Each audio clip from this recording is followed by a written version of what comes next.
The earth mounded, and part of the plastic bag was showing. They would see it the next morning. That was good. He inhaled the sharp odor of an upended clump of grass, its roots thin white threads, like worms. The man retraced his steps. He climbed over the wall, then the gate. He got in the car. He took a deep breath, dried off the sweat, then started the car up quickly. He accelerated. The street was deserted, and not a lamp was lighted. In the rearview mirror he saw the iridescent man-made halo of Giuriati Field fading. Again he pressed the accelerator, and the car entered the labyrinth of the dark body of Milan. Ishmael had begun his work. This was the first sign. The body of the child had been put in place. Milan, March 23, 2001, 0340. The old man was smoking a gitane. Entranced, he was observing the grain of the cigarette paper. The American was watching him from behind the window, but the old man couldn't see him. The cigarette didn't have the same yellowish paper anymore, the papier de maïs that he had been used to. And now there was a filter, too. The smoke rose in fluid blue spirals, astonishingly clear, and as he watched it, the old man was still more entranced. Sometimes it looked like chalk, that kind of discrete and complicated flow, or some equation taking shape, or spirit, pure spirit, the old man thought. Then he roused himself. It was cold. The building he was watching was dark. The fluorescent light over the entrance was broken. It flickered, and at intervals went out. To the old man it seemed that he could hear the clicking of the circuit that ignited the gas. It seemed to him that he was right there, under the defective fluorescent light, at the door, its dull gilded aluminum faded by the years, the rough stone stair worn by footsteps. He could even see into the carpet, which had once been red and now was darkened and smooth, threadbare in the middle. Farther on, perhaps near the elevator, was an ornamental plant. Maybe it wasn't true about the plant. Or it might be one of those plastic ones that sit motionless, gathering dust. By nightfall he had seen a lot of people going in and out of that doorway. He had not seen the American, however. Everything hinged on knowing for certain whether the American was already in there when the old man arrived. He just had to be patient, hunching a little in his overcoat, breaking the wetness with gitanes. The American would have to go out sooner or later. It was another story, though, if the American was not in the apartment. Nor was there any guarantee that he would return to this place. The information was new and reliable, but the American moved quickly. He was always alert. A week before, when he had arrived in Italy, they had tried to capture him in the restrooms at the Malpensa airport. 2 of them had gone in, the way they usually did, and they had done it well. He, the old man, hadn't been there. He had restricted himself to coordinating the operation. His men had waited until no one was in the men's room except the American, and then had gone in. They checked under the doors of every stall. Nothing. They waited. Maybe he had lifted up his feet. But they had made an enormous blunder. One of them should have stayed in the men's room while the other went to look in the ladies' room. They hadn't, in fact, been certain that at the moment he turned the corner, the American had actually gone to the men's room. They had been unable to check. They didn't want to be noticed or arouse the man's suspicions. Then they realized their error. Meanwhile, the American had vanished, slipping out through the ladies' room. After they lost the American, the old man had decided to participate personally in the operations.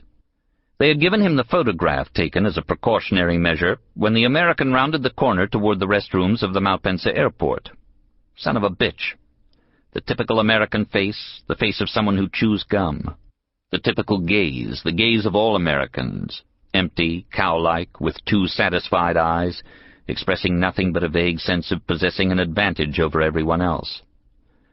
Reddish-blonde hair fell untidily over the hairless neck. The American was wearing a loose green rain jacket. He carried a black briefcase of a synthetic material. It was impossible to tell if he realized that they had taken his picture. They hadn't killed him, but at least they had photographed him, which was like murdering him by half. He must be in Milan, that much was obvious. He had at least 2 operations to carry out. The information on these was quite confusing. It was enough to know that he had to do with Ishmael. He was under Ishmael's orders, this was certain. He had to be found and eliminated. The Americans would send someone else, because meanwhile, as far as they knew, the main event, the reason that the American had come to Milan, was approaching. Ishmael intended to strike, in Milan and immediately. The sources had been unable to get any information, not a single bit on what the American was doing, because no one knew where he was. Once he was found, there were two choices: to kill him right away, wait for someone else to arrive and get rid of him too, and so on, until the date fixed by Ishmael had passed, or to follow the American, see what he did, gain a clearer sense of the operation, and only then kill him.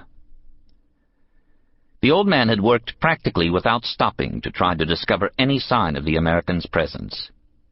He had mobilized his personal sources, unofficial and less efficient than those of the service, but scattered randomly everywhere, a net so wide that some fish might be caught in it. He had allowed himself in 6 days exactly 22 hours of sleep. "After a while you get used to it," the old man had said to the boy the service had sent to keep an eye on him. "It's like being a stone. You think a stone isn't conscious? To you it seems lifeless, or maybe inanimate, but that's not true. Even a stone has feelings, and it feels more than we do, more acutely. It's attentive because it doesn't move. It's inevitable that just when you least expect it, you're going to stumble on that stone." The kid got on his nerves. He knew a lot just because he was present. He was supposed to watch both the American and the old man himself.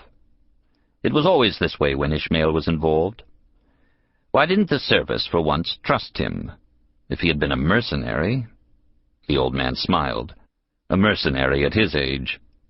He had worked for the service for years. Why not trust him?